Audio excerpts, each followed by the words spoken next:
Tell me what you were just getting ready to tell Yael.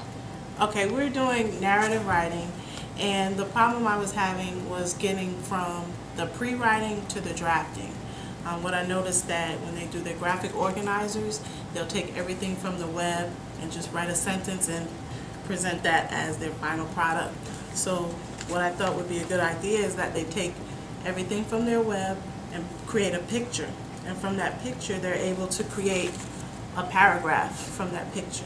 So one sentence from the web turns into 3 or 4 sentences where they could create the paragraph. The pictures are in order so that they're already thinking, first I did this, then I did this, finally I did that.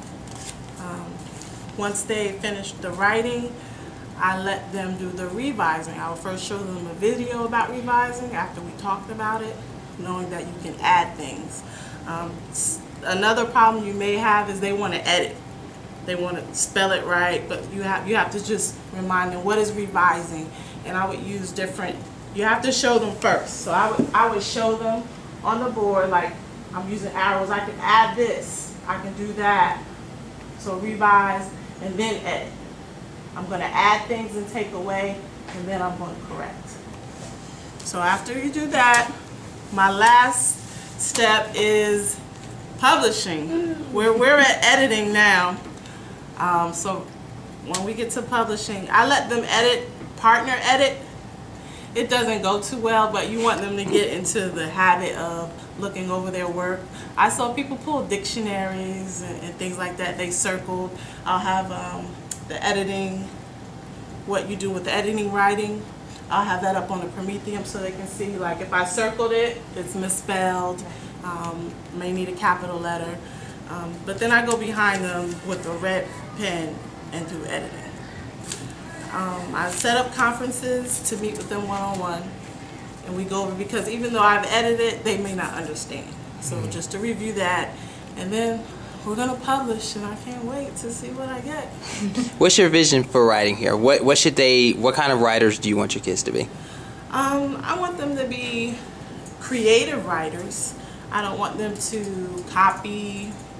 I want them to use what they've learned from the reading, because you also want to read the things that they're going to write. Like with narrative writing, they enjoy like The Relatives.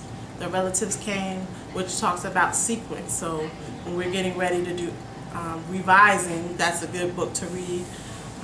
There's a lot of good books. I would just look online for different books, because you want them to be creative. You want them to learn that it's not just, I did this, I did that, and I did that. The end. You just want them to be creative. That's what I'm looking for. And also to be knowledgeable of the process. It's not just one day. We've done step 1, now I have to slowly move into step 2. You just want them to be a part of the process. And I think I'm doing good with that. I'm comparing what I did last year, which I felt bad.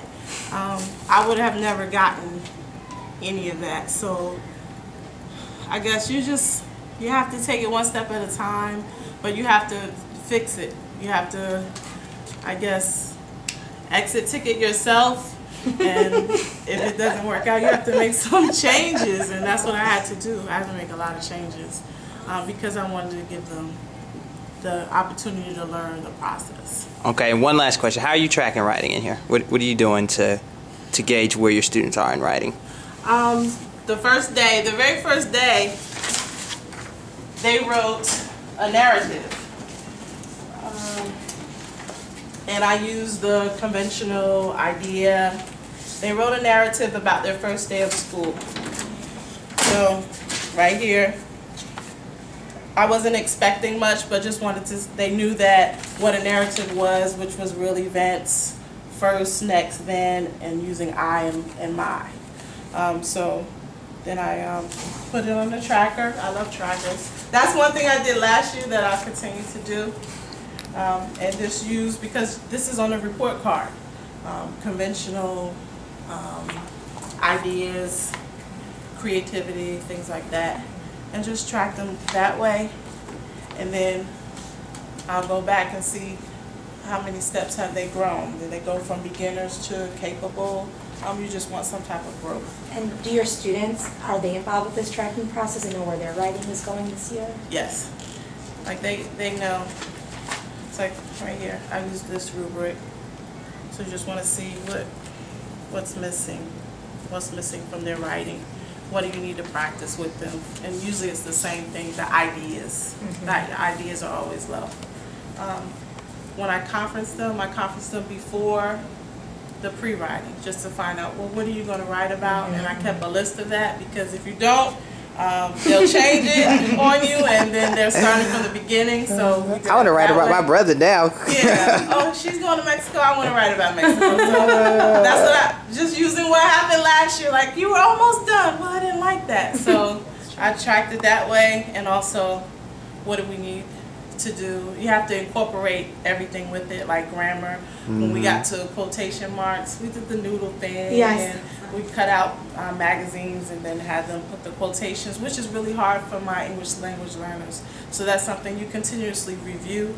But you also want, okay, now that we learned quotation marks, since we're on revising, did anyone say anything? So that gave them an opportunity to, oh, okay, I can put, instead of mom told me to, I can put, go to the bedroom, said mom, and put the quotation marks. So that's a good opportunity to use what you've already learned and put it in your writing.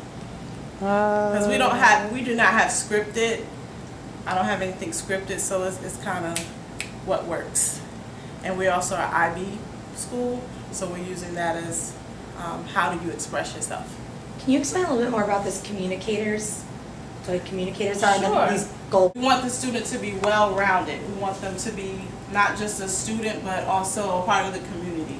Last month we were thinkers, so we were A+ thinkers. That's the way to get. My goal is 80%, but their goal, they chose 90% in all areas, and also, but 100% with behavior. This month we're communicators. Am I able to speak to people? How do I speak to people? What are different ways to talk to people? It's not just speaking, but also writing. Am I a good communicator? This is great because we'll be finished with the narratives. And how do you present? Can you stand in front of the class? Are you just talking to Ms. Richardson, or are you talking to your classmates? Are you talking to your audience? So doing that, being an IB school, we'll take about 20 minutes out of the week and discuss things like communicator, different activities. But because of time, I'll do something like the day we do echo reading fluency. How well are you communicating? So you have to figure out a way to fit the IB into this is not enough time in the day, so time management is important. But right now we're talking about being communicators. I put A+ in front of everything. Last month we were A+ thinkers, now we're A+ communicators. That's right, you want to do your best. You want to be 100% at how you communicate.